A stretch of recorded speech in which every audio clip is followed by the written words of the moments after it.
Ay, nako. Kailangan ko nang puntahan talaga yung kaibigan kong yun. Masyado.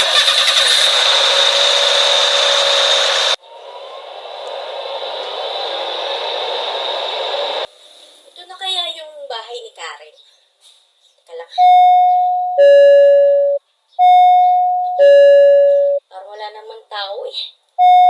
Kanina pa ako nagdo-doorbell, wala pa rin. Miss. Ano po yun? Miss, pwede magtanong. Dito ba talaga ang bahay ni Karen? Si Karen. Naandyan siya sa bahay nila. Kakalabas lang. Kasama yung tiyahin niya. Kung gusto mo, samahan na lang kita. Tara. Kung samahan na lang ako. Kanina pa kasi ako natawag dito. Kaya lang, walang nasagot. Kaya, ikaw na lang. Sige. Kasi kahapon, kasama ko si Karen. So, try natin.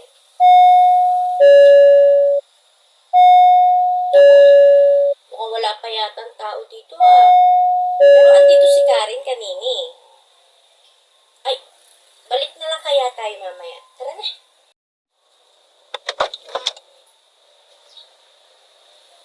Asan kaya yun? Hirap naman kasi kontakin. Hindi na matawagan. Tama? Ayun! Si Karen! Oh, akala ko nakaalis ka na. Andito ko! Hoy!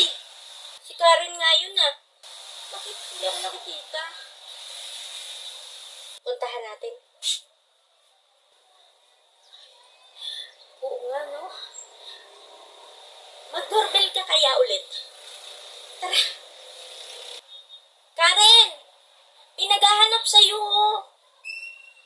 Kaibigan mo daw. Ayan na. Binuksan na niya. Ay, magandang hapon po. Andiyan po yung si Karen. Walang Karen dito sa bahay na to. Pwede na kayong umalis. At nag-aaksaya lang kayo ng oras dito. Hello, si Tito? Sabi niyo, walang Karen dito. Ano sinasabi niyo? At wala ditong Karen dito. At hindi Karen ang pangalan. At wala na kayong pakialam kung anong tunay niyang pangalan at pagkatao niya. Umalis na kayo. At umalis na daw tayo. Tara na. Pasensya na po Tara na.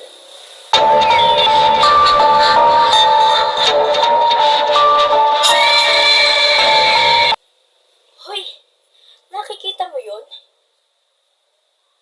Diba tiyahin niyo ni Karen? So, ano ginawa nila doon sa sa basement?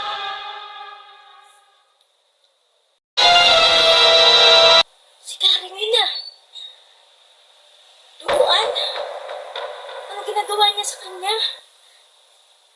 Tara, tingnan natin. Anong gusto mo? Puntahan natin? Tingnan natin.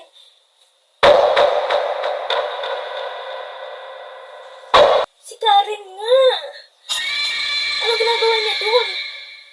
Tara, puntahan natin. Oh my God. Si Karen nga.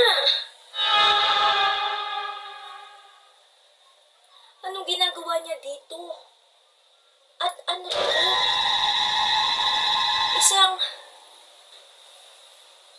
Ano sa palagay mo?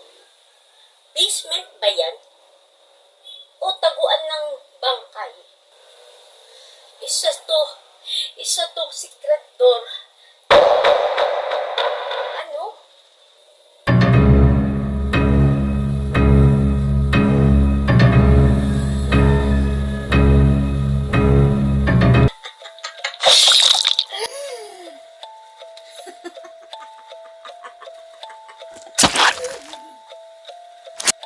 Walang